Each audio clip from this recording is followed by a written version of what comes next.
So, welcome back to It's Not Just You. Very excited. So, we are here today with Yuri Kagan to get straight answers, finally, from a recruiter.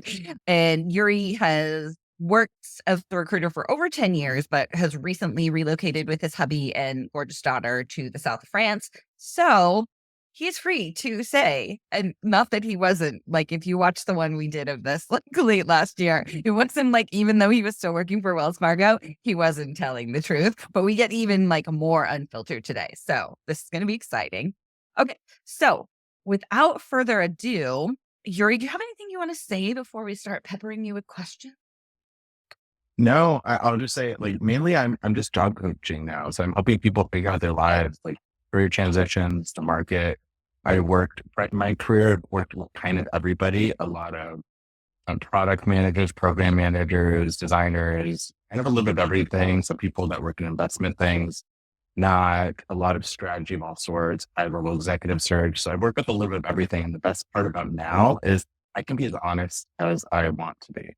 And the truth is, there's a lot you don't know that happens behind closed doors. And in this market, there's a lot of things that people assume that they really don't know. And the truth is, I do know some of these things that happen that we assume often are wrong about. So feel free to ask me anything.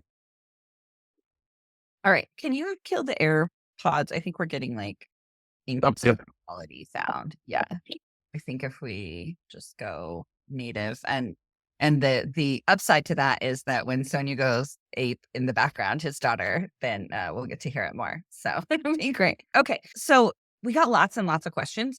So I tried to kind of group them and then consolidate them. So if you don't hear your exact answer, like your exact question that you asked, it's because like it was similar to one somebody else asked. So one that was interesting, I thought would be, I have answers for this one, but I want to see what you think. So it says, I'm negotiating end of this week for a first hire role at a startup. The role mentioned by the CEO is a C-suite role, which is higher than I'd been considering. How should I approach figuring out what to ask in terms of compensation? Okay. Here's some caveats. If you have been in that niche before, is it like, the things I don't know, I don't know if this is in the Bay Area. I don't know where this person is. Mhm. So that matters. If you're in the Bay Area, the numbers are a little higher and you can compare it to other people around you. You can't go on Glassdoor. It's not going to help you with anything. Now, what in general numbers, look at the numbers you see on Glassdoor and try to figure out what you think might be the 50th to 70th percentile. Put your numbers somewhere within that, if that's something you could do. If that's not something you could do, then whatever your goal is, add about 30 to 40%. So let's say you're like, I really want a base of 200. Let's say you're the first hire, ask for as many RCUs as possible. And the truth is, you don't know what that number is. They don't know what that number is. But in this market, the advice that would have been given a year ago is not necessarily what matters now. So it really depends on what people like. RCs are not being given in the way they used to be. So I would suggest looking around your circle. If it's local, look around people you know that are working at similar types of startups. If you do know any, if you don't, look at people on LinkedIn. Give people a compliment, message them and say, hey, I'm looking for a mentor and I'm working on an offer with a company at the end of this week. What do you suggest? People will tell you a lot more than you think. Or people that used to work at Amazon that are of that level, all of them will tell you. I'm just saying.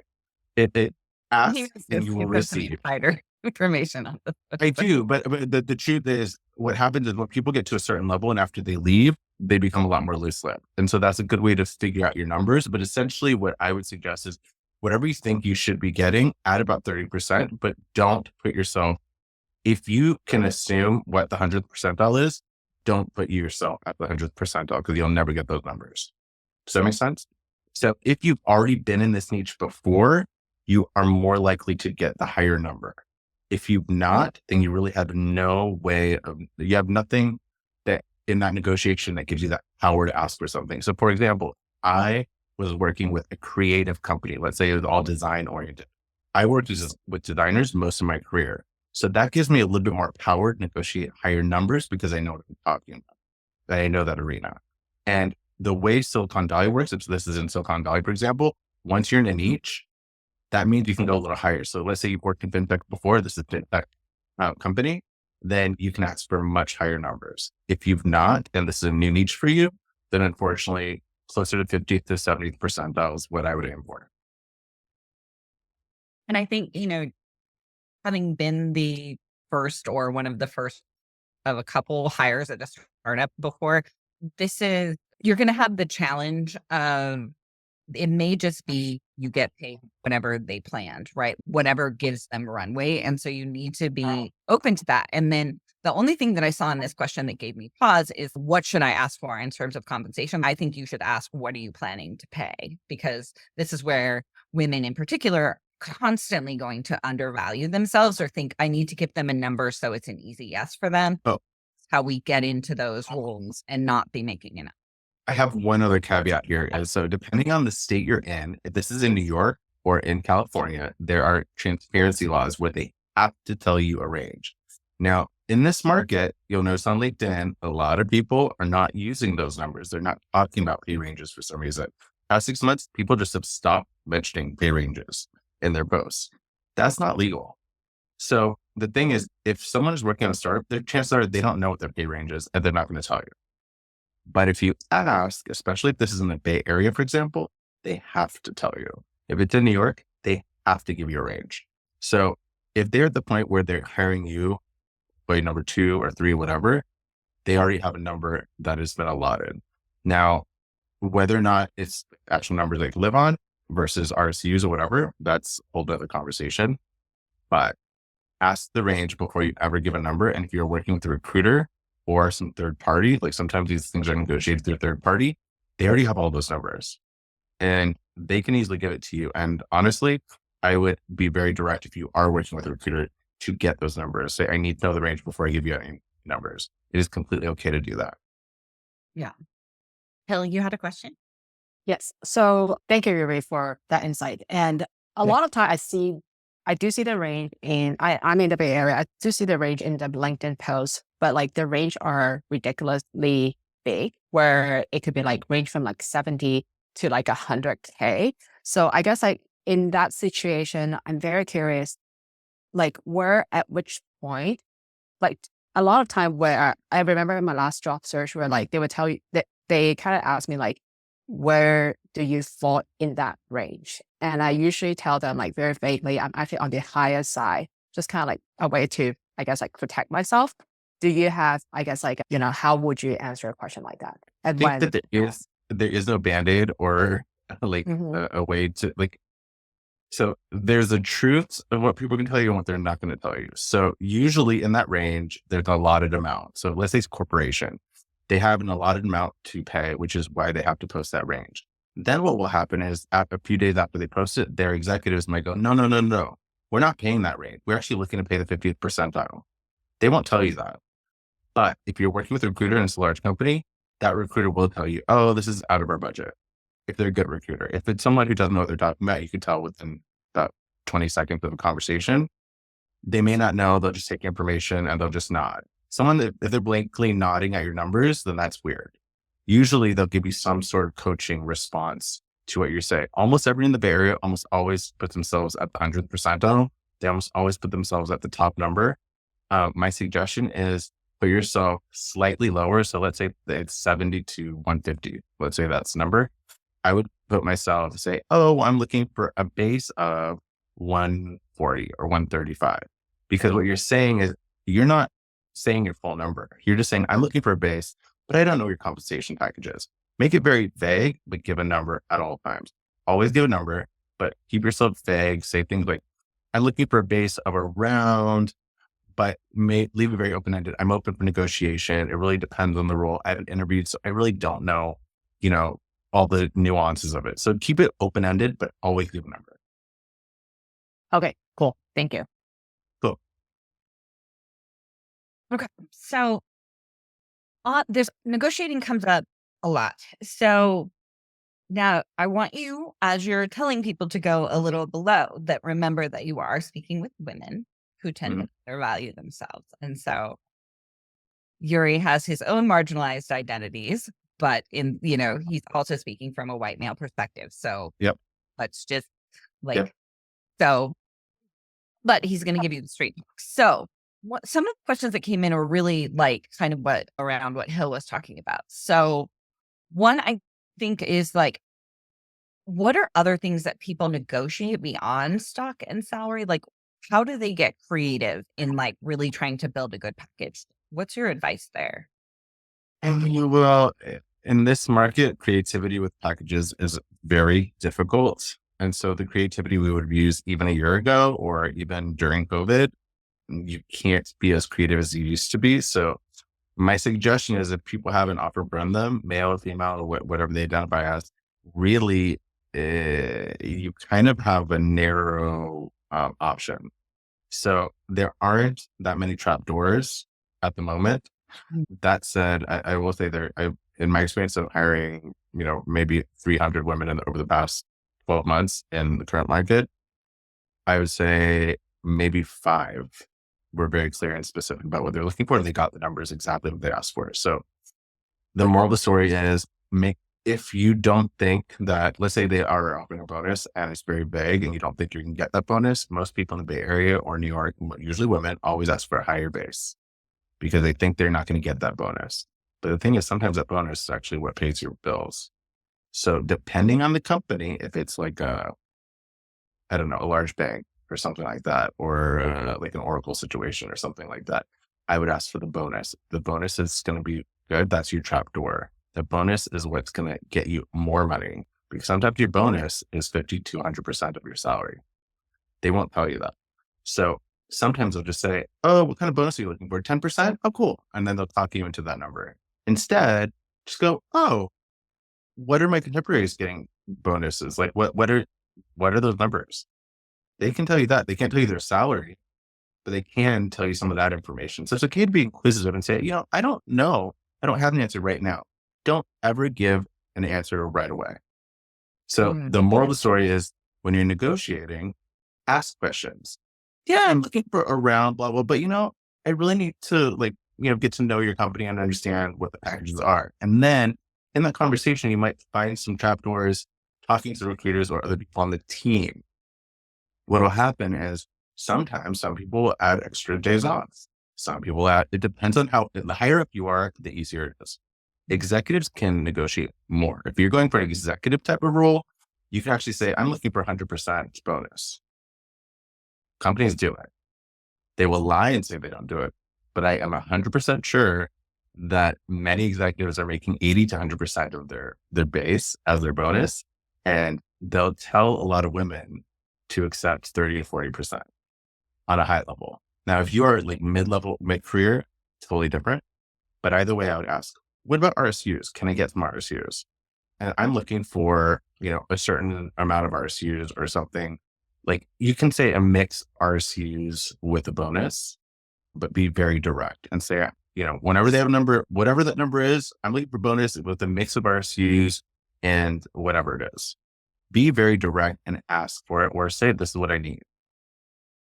Because if you're at the point of about to get an offer or you already got the offer, then at that point, there's sort of an alert where they kind of need to hire you because it's really complicated to do another hiring process for someone else. That said, you always have to be ready to walk away. Yeah, that's one thing that I think comes up a lot in these questions was, people, particularly in this market, particularly if they've been looking for a long time, they're afraid to ask for more because they're so afraid of losing the offer. Like, how likely is it if you ask for more that you would actually lose the offer? 50% of the time. What? Yeah. Oh, you just take what no, this can't be right. You just take what they're offering you. You don't ask for any more than what they're offering. Here's the deal.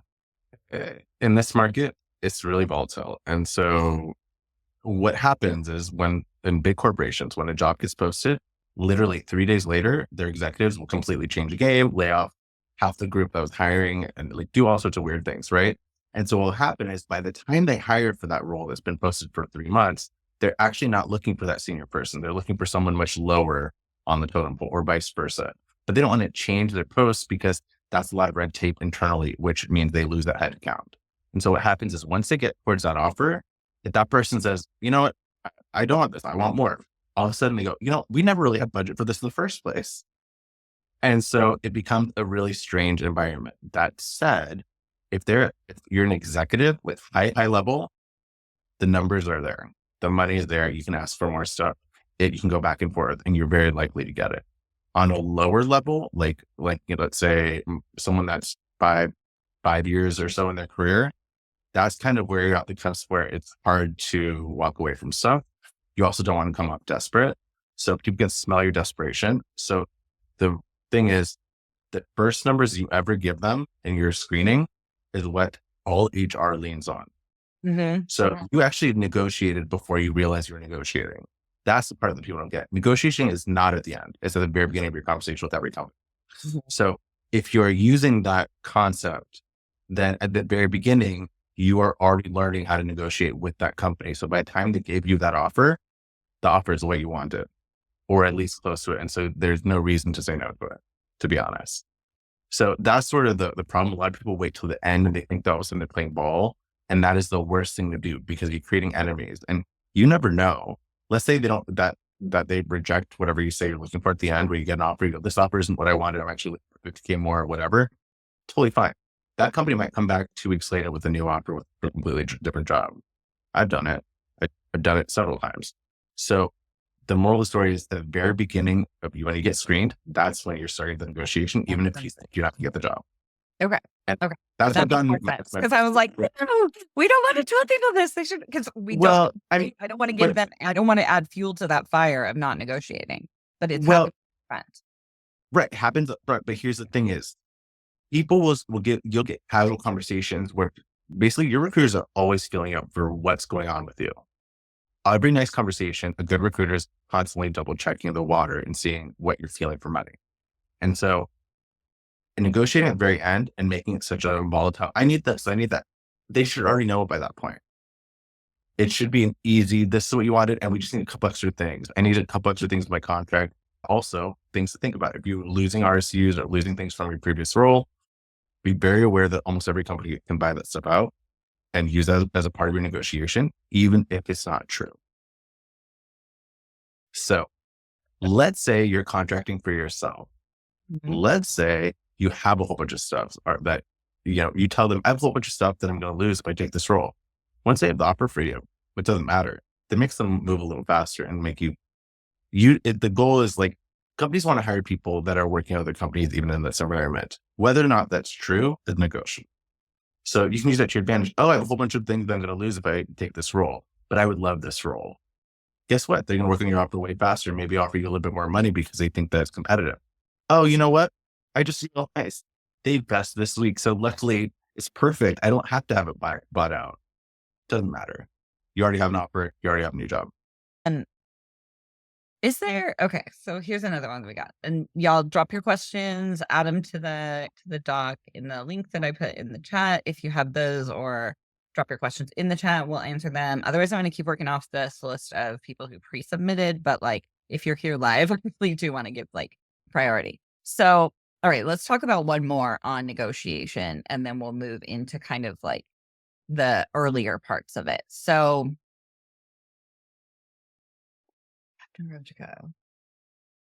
okay, what's going on with roles where they say that you're at the top of the range and that you would have no room to grow, and so the advice is to take less? What's up with that? Every big company does this right now, and it's a problem. Here's so I'm going to answer it, but I'm also going to give one caveat here is, right? So up until about a year ago, it was very common to hire people that fit 3 out of 5 requirements, right? You want someone to grow within a role. Now companies, because they've laid people off and because everyone's like higher up are like chickens with their heads cut off, they're actually hiring people that are 5 out of 5 or 6 out of 5 and that are overqualified for positions that they frankly shouldn't be taking. And so that's where this becomes really sticky. And so then they say, okay, yeah, we negotiate at the top. And that means that in the bracket you're in, there's like, let's say there's 10 levels at its said company or 20 levels, whatever it is. That means that within your role, they don't have more money that they're supposed to be able to pay you on your level. So that means anytime you go for a raise, you're not gonna get a raise.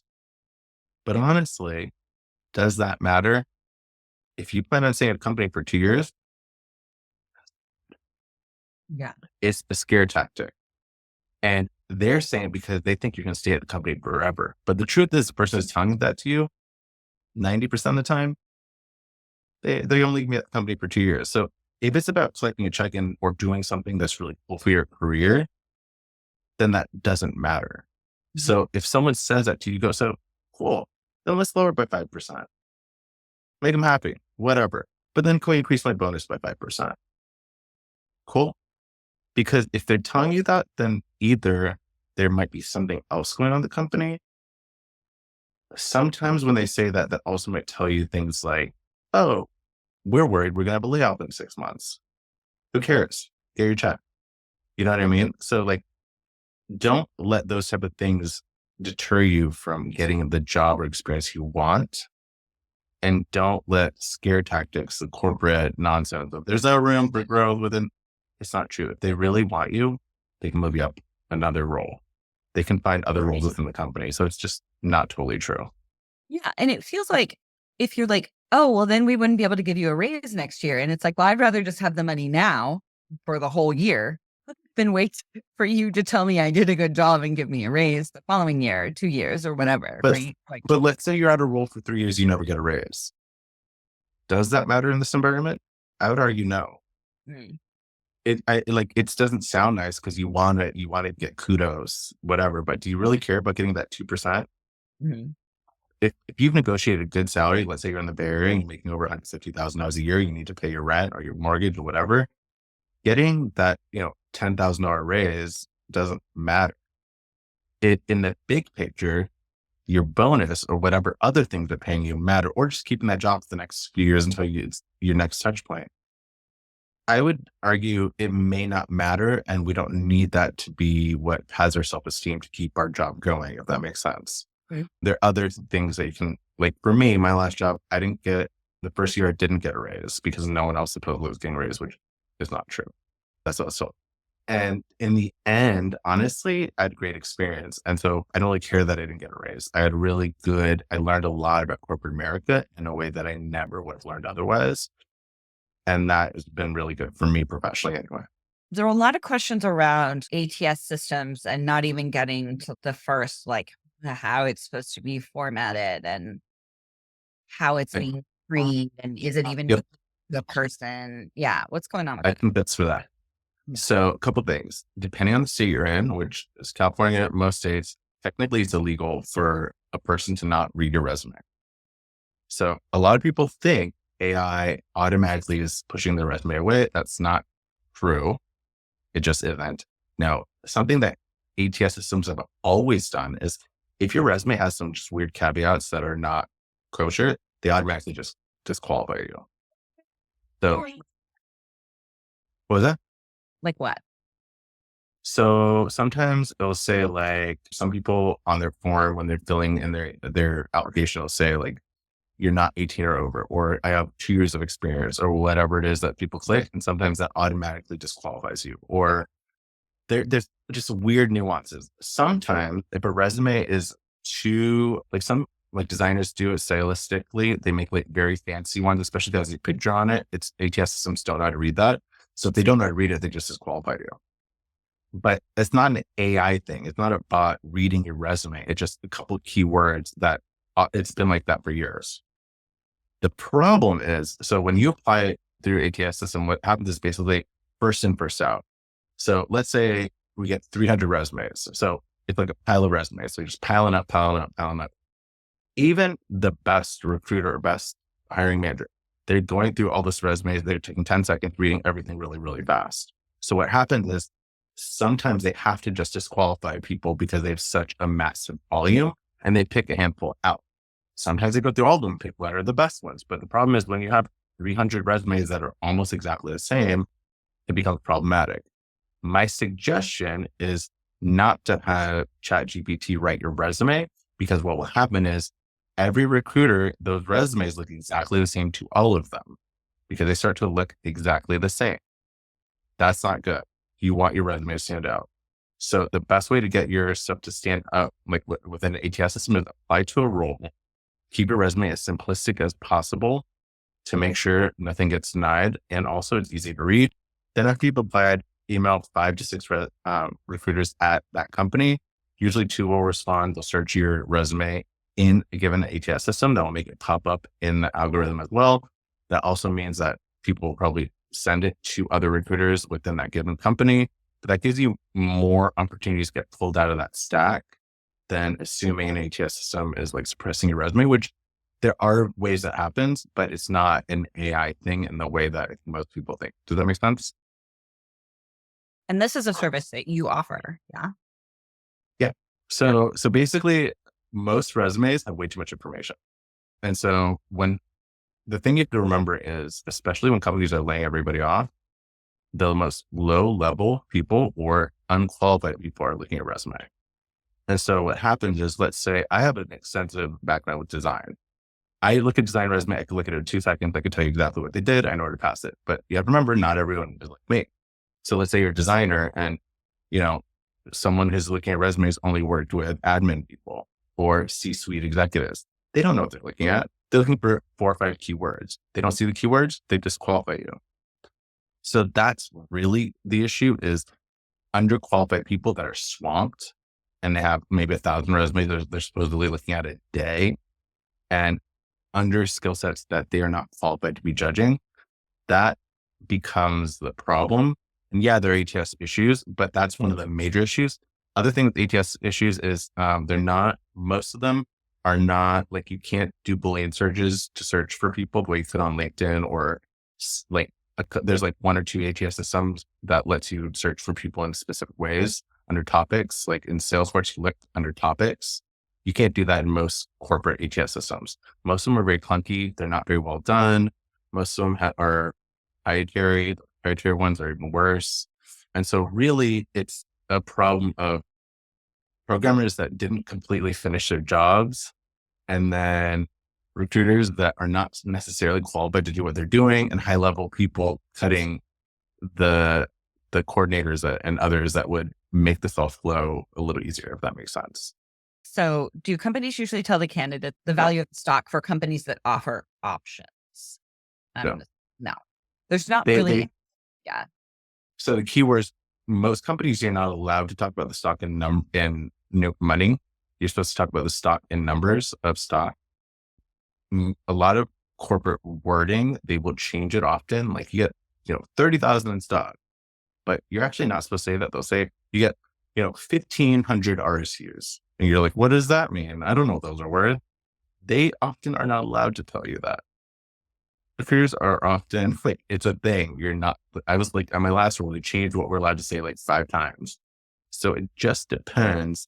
You can look it up, and they usually have to show you where you can look it up, or you go, oh, where would I find the value of the RSUs here, or whatever they call them at that given company. I would ask those type of questions, but they're not often allowed to talk about the money part directly.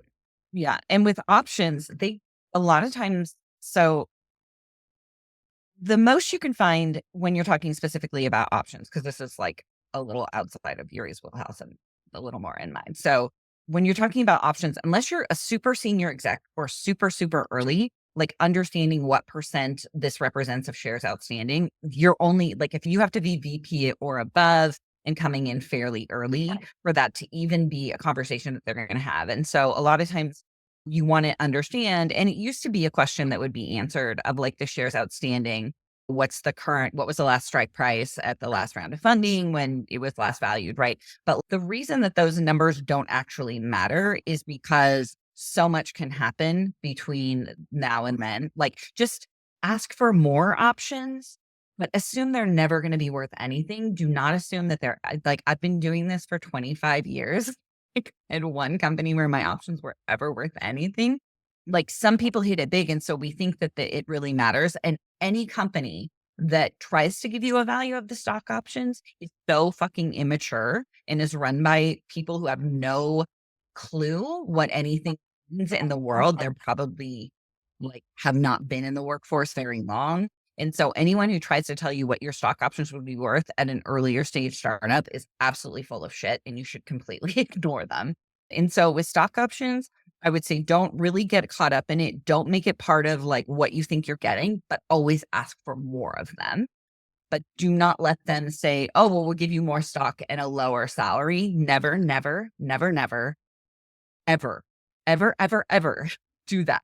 It's never going to work in your favor. Like the money that you're going to get and the rest of it is just a lottery ticket. You're like, I would like 2 lottery tickets instead of 1. Like think of it that way when you're negotiating stock options, for sure. I'm very passionate. Okay. Also, just on that topic really fast. So women and creatives, very specifically, almost always get undervalued in terms of stock options.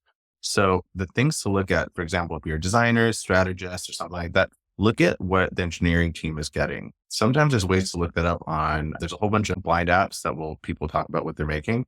Look at those engineers and what they're making. And if you're like a designer, take about 25% off of that and ask for those numbers, because chances are the company's going to offer you 50% less than what those people are getting, but they actually can offer you more, because often design, like let's say if you're a product designer, you're actually adding more value than that engineer is. So there's a lot of trapdoors there. And so do your research, but also you get the biggest space you can. Yeah. Yeah. Oh, yeah. I mean, always get the biggest space you can, because when you're at a particularly, like a sub 250 person startup, like just take the cash, as much cash as you possibly can. Never trade it for something else. Particularly time off, which you'll never be able to take.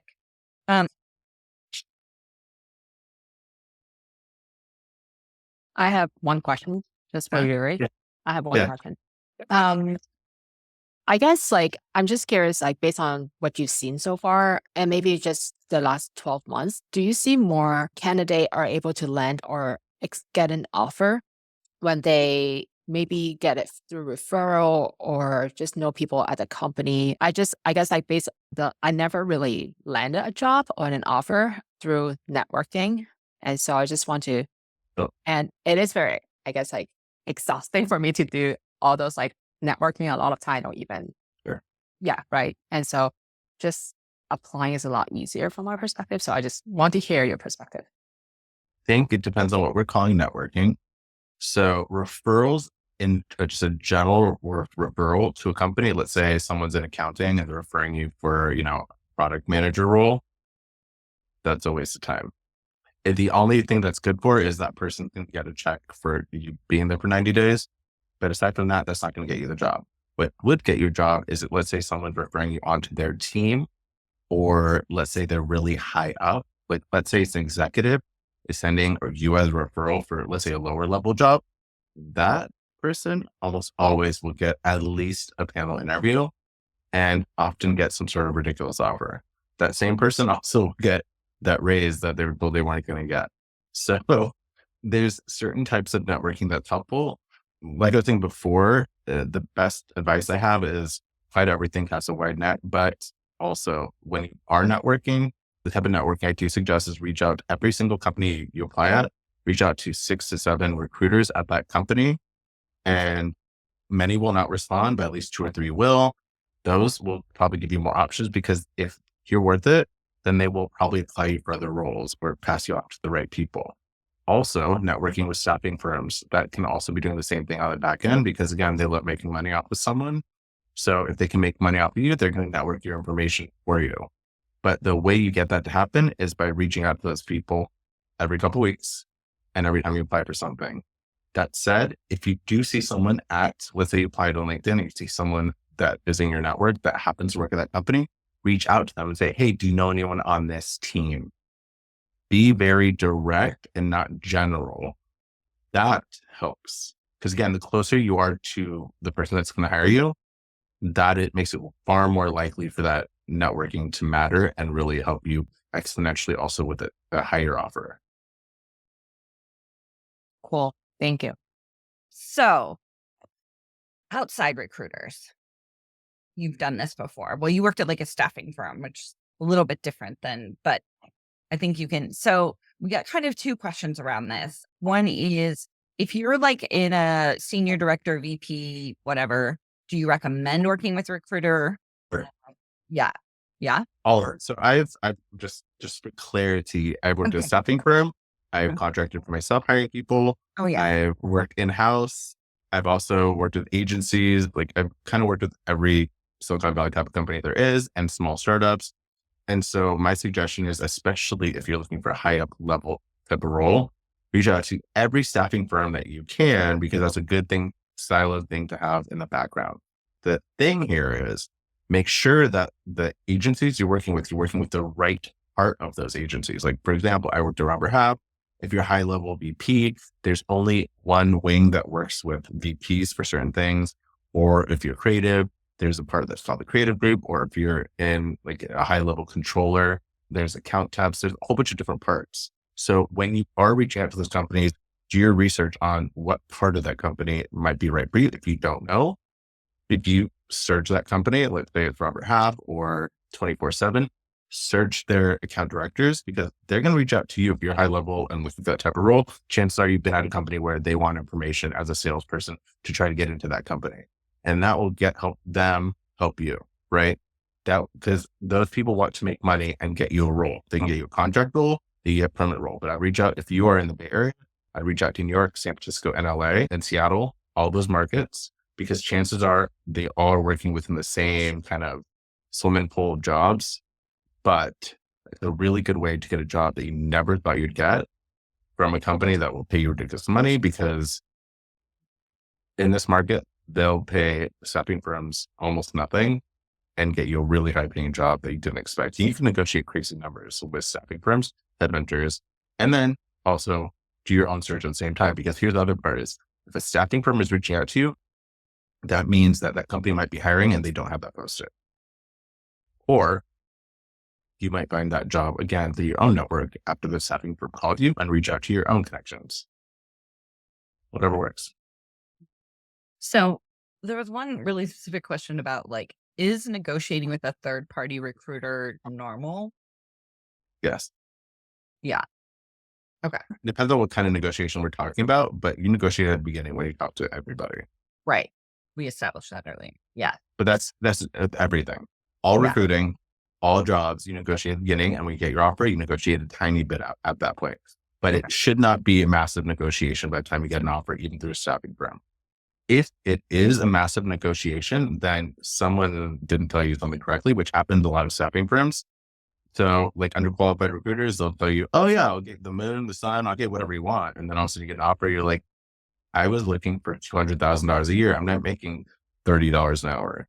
I can't, right? And so if you're getting something that's completely not what you read on, ask them for this stuff in emails. Put it in put your back and forth in emails and go back to it, because there are some contractual parts of that will help you with your offer later. Just like literally just like you would in an office where you have that one coworker that doesn't listen to anything you say. Oh, if you look at this email last Tuesday, we talked about numbers of what I was looking for. Cool. So a couple of random ones we've still got in here. So there seemed to be concern, like they were told there would be like 4 interviews in the beginning, and now they've done 4 and they're telling them there's 2 more. Like, what is that cause for concern, or? Well, that's this market. So it is and it isn't. So things to know. When you're interviewing at companies, technically everyone has to have the exact same experience, playing the exact same interviews, exact same questions, exact same everything. Almost every state except for like Florida and Texas, I believe, and Minnesota have this rule. So technically your experience should be exactly like what your contemporaries are having. In this market, that's just not true. So plenty of lawsuits should be filed, whatever. I mean, really, it's completely illegal to add random extra things, but they're all doing it right now. Every major company is doing this where they add extra interviews. It's not cool. It's not okay. And so it's not normal. But what it is like I was saying before, a lot of executives are changing the game, especially with the return to office. And then now they're realizing they don't have the people to do these lower level things that they just thought magically happened. And so that's where this is kind of going gangbusters. Now they're like, oh no, now we have to have interviews to make sure this high level executive likes this person, because 2 weeks ago they said we don't need this person, even though they were making us hire this person. So it's just a lot of different people at the table that have completely different opinions and want to change the budget. Usually if they're adding extra interviews on the back end, that often means that there's some higher level executive saying that we should axe that role or whatever. My suggestion is to go with it, but also it is okay to say, I'm done with this ride, because often at that point, they're comparing you to someone else. almost always at that point, they already have someone they want an offer for, and they're comparing you to that person. And if you're experienced enough the job rodeo of interviewing, you know if you're getting that offer or not. Sometimes you don't, but a lot of times you do. And if your gut intuition says this is a waste of time, then cut it right there. Don't keep going. You know when your time is being wasted. Fair. Okay. One was asking, should I notify a recruiter of like how I was treated in a third round interview that made me not want to work there? Yes. Yeah. Yes, it may or may not matter, but yeah, you should. I'll just say previous companies, I've had people say all sorts of insane things that happened on their interviews. I've had one woman was being interviewed by another woman. And during the interview, the interviewer was telling her child, she's like, be quiet, sit down. And then she went back to interviewing this poor woman and said, oh, your mom, are you going to have time for this job? So I reported her to HR because that was a huge complaint. I might have gotten in trouble and got reprimanded, but it doesn't matter. You know, some people care about what's right. And that said, that did change the interview process for the rest of the roles with that group. So it was a good fight, but that said, it's not going to help you in your job search. So it just depends on doing what's right. You know, if it's a whole bunch of extra energy for you to make that complaint, my personal suggestion is don't waste time on things that weigh you down or that weigh your interviews down. The struggle is not worth it. Imposter syndrome is not worth it. Focus on what keeps you light and easygoing and keeps you moving. Yeah. Okay. All right, y'all. So if you have burning questions, come off mute or drop them in the chat or drop them in that link. I have one more from the pre-submitted ones. So we'll probably, if you have one in here, I think we'll probably have time for it. So I left my last position. Oh, good. Okay. We'll get to you right after this. I left my last position after a separation agreement with my employer. I'm not sure how to talk about it during the interview process or if they ask me for recommendations from my previous employer. What do you suggest? Don't talk about it. There's no reason to ever bring that up. But on some applications, they'll ask you, have you ever been discharged from a role? If you have to, say it. But chances are there's often loopholes where you don't have to totally bring it up. Yeah. If you have to be, well, one, your company can't technically badmouth you on a reference call. It is 100% illegal. They cannot badmouth you that way. Now, can they tarnish your reputation in other ways? So undoubtedly it happens. We all know it happens. But there are a lot of laws where that can't happen. And a lot of companies, they actually use third parties for their reference checks. So they would never know that information anyway. Those reference checks are checking, did you work at said company? Yes or no? Did you have a misdemeanor? They're not checking for the nuances that everyone thinks because that costs a lot of money. So those types of things, don't bring it up if you don't have to. Don't talk about it. But if you do, focus on the positive part. Oh, my last job, it was the end of the term. You don't have to bring up any of that information. It is completely irrelevant to your next role. Yeah. What about if you're asked? Like, is there a way to, when particularly like you don't have any references from your last employer, is that even something you would ask about? No one's going to ask you that. References from your last employer, all they have to have is a reference that you were employed there. So on a corporate level, it is extremely rare for anyone to care about that in this market. Yeah. And that said, as long as you have a couple references, that's really all that matters. And even then, these days, it's not even what happens. These days, most companies, they put you through a background check. They aren't directly doing those references. For high-level executives, they might. That said, almost all of them have a couple friends that are their reference people that people call. But in this market, it is so rare for people to do that and do the reference calls the way they did like even 2-3 years ago or 4 years ago. I would not waste time on that. Don't worry about not having references at your last role. It does not matter. Chances are you can just say, oh, they just downsized. Those people no longer work there. Yeah. And I will say in smaller companies, if there's a way for someone to do a back channel reference on you, they're going to take more sort of weight from that sort of thing anyway. So, and there's nothing really you can do about that. There's nothing you can do about it, but there's also a lot of biases that are created. Now, what I will say, if you are a big company and you're trying to move to a different role, there are ways for them to share references between hiring managers. If you have a huge company and moving to a different role, that is where I'd be very careful about your hiring manager and your reviews, because that's what they look at. But also be aware that, let's say you worked at a company 5 years ago and you want to come back. And let's say you had some manager, at some point there that just really hated you. That can hurt you. Those references are written somewhere. That can hurt you, but it is very rare for someone to do that type of reference check, even internally. Some companies right now, just like my last company, just started letting people do that, which is totally not cool. But it's really, honestly, it's a way to keep people in a certain country club. And it is very rare. So I'm currently working with a recruiter, and I'm, in the interview process for a, executive level role at a software company. Yep. I'm getting the sense that the person who left this role left on not great terms, maybe related to some of the people on the executive team.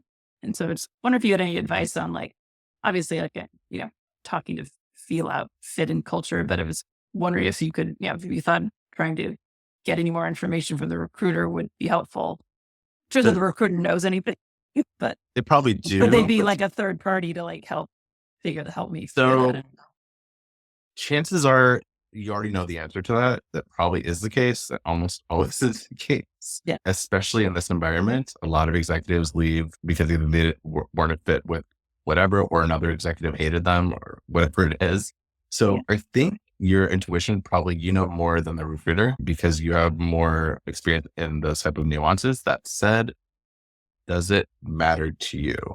Is that something that bothers you? And is that something that's going to keep you from accepting the role? So I think it's really, you already know the answer. It doesn't matter what the recruiter says. That said, I would look on Blind Channel, because chances are those types of things are posted. Usually when executives leave because of another executive, it is almost always posted on that blind out, because it always sinks from the head, right? So those types of things, lower level people complain about them.